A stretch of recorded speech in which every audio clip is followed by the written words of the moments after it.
दीदी, मैंने कभी भी किसी के साथ कुछ बुरा नहीं किया, कुछ गलत नहीं कहा, पर फिर भी कई बार लोग मुझसे कटे-कटे रहते हैं, बात भी ठीक से नहीं करते।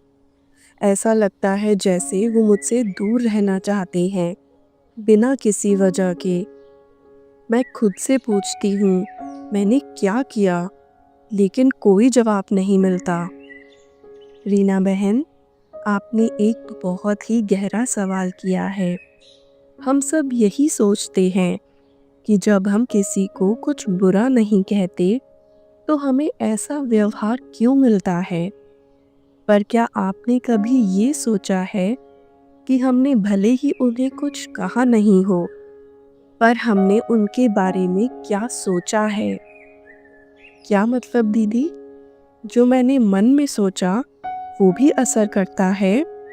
जी बहन, शब्द तो बहुत बाद में आते हैं। हमारे विचार, हमारी भावनाएं और ऊर्जा, यही असली संवाद है। जब आप किसी आत्मा के बारे में कुछ दिनों तक, महीनों या सालों तक सोचते रहते हैं, जैसे वो तो मुझे समझते ही नहीं, उन्होंने मेरा साथ नहीं दिया, वो हमेशा ऐसे ही करते हैं, उन्होंने मेरे साथ ऐसा क्यों किया, ये विचार एक ऊर्जा बन जाते हैं और यही ऊर्जा उस आत्मा तक पहुंचती है। मतलब मैंने भले ही कुछ नहीं कहा, लेकिन जो मैं उनके बारे में सोचती रही वो उन्हें महसूस होता रहा।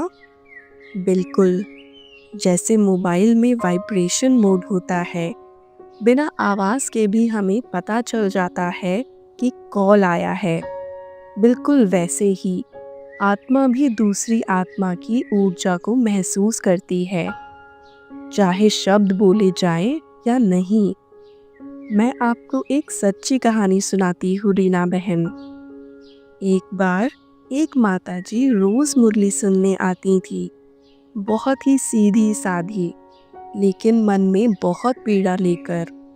उन्होंने बताया कि उनका बेटा उनसे बात नहीं करता, बिना वजह ही गुस्सा करता है और दूर दूर रहता है।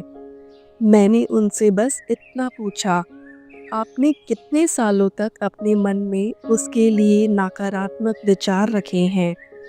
वो चौंक गईं, बोली, मैंने कभी कुछ गलत नहीं किया, बस मन में सोचती थी कि मेरा बेटा मुझे समझता नहीं है, ये मेरी परवाह नहीं करता, ये शायद बिगड़ गया है। वो माँ है, उन्होंने शब्दों से नहीं बल्कि अपने विचारों से ही रोज अपने बेटे के ऊपर नकारात्मक ऊर्जा डाली है। वो भले समझ न पाए, लेकिन उसकी आत्मा ने सब कुछ महसूस किया है। फिर हमने उन्हें एक अभ्यास कराया, रोज रात को 5 मिनट अपने बेटे की आत्मा को शुद्ध और स्नेहपूर्ण सोच भेजना। तुम एक सुंदर आत्मा हो, मैं तुम्हें माफ करती हूँ, मैं तुमसे बहुत प्रेम करती हूँ, मैं तुम पर विश्वास करती हूँ। 5 दिन में वो बेटा उनके पास आकर बोला, माँ, मुझे नहीं पता क्यों, लेकिन अब आपके पास बैठने में अच्छा लगता है। रीना बहन, उस माँ ने शब्दों में कुछ भी नहीं कहा था, बस अपने विचारों की ऊर्जा बदली थी और वही ऊर्जा उनके रिश्ते को धीरे धीरे जोड़ने लगी। दीदी, इसका मतलब रिश्ता तो मैंने ही धीमे धीमे तोड़ा है, अपनी सोच के माध्यम से। तोड़ा नहीं बहन, बस उस पर धूल जम गई है। लेकिन अच्छी बात ये है कि जैसे धूल साफ हो सकती है, वैसे ही ऊर्जा भी शुद्ध की जा सकती है। अब आप उस आत्मा के लिए रोज कुछ पल शुद्ध और शुभ विचार भेजिए। हर दिन सुबह या रात को, जब भी मन शांत हो, आंखें बंद करके उस आत्मा को याद कीजिए। मन में कहिए, तुम एक प्यारी आत्मा हो, मैं तुम्हें स्वीकार करती हूँ जैसे भी तुम हो। तुम्हारे साथ मेरा रिश्ता बहुत सुंदर है और अगर कभी पुरानी बात याद आ जाए तो बस मन में दोहराइए, अब मैं पुराने को जाने दे रही हूँ। अब मैं इस रिश्ते को दिव्यता से भर रही हूँ। दीदी, अगर सब लोग ऐसे ही सोचने लगे तो शायद कोई रिश्ता टूटे ही नहीं। रिश्ते शब्दों से नहीं, ऊर्जा से बनते हैं बहन। जब हम किसी को शुभ सोच भेजते हैं तब सामने वाला बदलने लगता है, बिना कहे, बिना समझाए।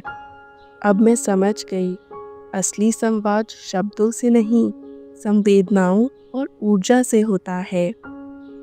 बिल्कुल बहन, यही राजयोग सिखाता है कि हमें अपनी सोच को इतना पवित्र, इतना शक्तिशाली बनाना है कि वो सामने वाले तक भी स्नेह और शांति के रूप में पहुँचे। ओम शांति।